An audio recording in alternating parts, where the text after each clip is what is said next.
இது வேண்டாம், நம்ம லெவலுக்கு இது ஒத்து வராது. அப்படிங்கும்போது என்னடா எழுதியிருக்க?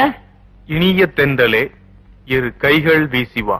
என்னடா வரி இது? இது கைய வீசிவா கால வீசிவான்னு அவ என்ன கவாத்தா பழகுறா? மறைமுகமா லவ் லெட்டர் எழுதுன மாதிரி இருக்கணும்டா. நீ கவிதை மாதிரி எழுதிக்கிட்டு இருக்கிற. அவ கேட்டா தன்னைத்தான் வர்ணிக்கிறான்னு அவளுக்கு மட்டும் புரியணும், வேற யாருக்கும் புரியக்கூடாது. பொதுவா நீ கவிதை எழுதுனா யாருக்கும் புரியாது. இது குறைந்தபட்சம் அவளுக்கு மட்டுமாவது புரியணுங்கிற.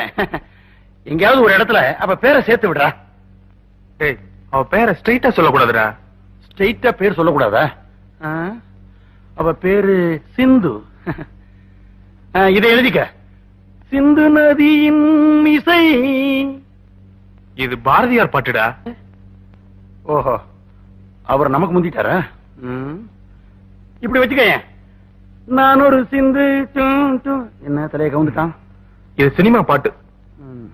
விட மாட்டாங்களே. கிளாஸ கிழவை. இதையா? இது வெறும் கிளாஸ் இல்லடா, கற்பனை தடாகம். கவிதை எழுதும் போது இதை அடிச்சாதான் கற்பனையே புரளும். கவிதை எழுதுறோம் நான்டா. இருக்கட்டுமே, பார்ட்டி ஆரம்பிக்கும் போது பார்த்தது இல்லையா நீ? Cheers for your health அப்படின்னு சொல்லிட்டு இவனுங்க குடிச்சிருவானுங்க. அது மாதிரி for your கவிதை நான் குடிக்கிறேன். என்னடா பண்ணிட்டு இருக்கீங்க? இது பெரிய விஷயம். கவிதை எழுதிக்கிட்டு இருக்கோம், உனக்கு புரியாது. ஆமாமா. சாப்பிடுறியா? உருப்படவே மாட்டீங்கடா. மேதைகள் சொன்னா கேட்க மாட்டீங்களே. ஆஃப் ஆயிடுச்சா? டேய் மிச்சம் இருக்குடா. நான் கவிதையை கேட்டேன்ப்பா. ஓஹோ. டேய் என் லுங்கிய பாத்தீங்களா? என்னடா இது? கற்பனை ஊத்து பெருக்கெடுத்து வரும்போது இப்படி டிஸ்டர்ப் பண்ணா எப்படா கவிதை வரும்? லுங்கிய பாத்தியா, அங்கேயே பாத்தியா? நீ இது வரைக்கும் எழுதியிருக்க? அடுத்த வரி. டேய் இது ஏன் லுங்கி தானே?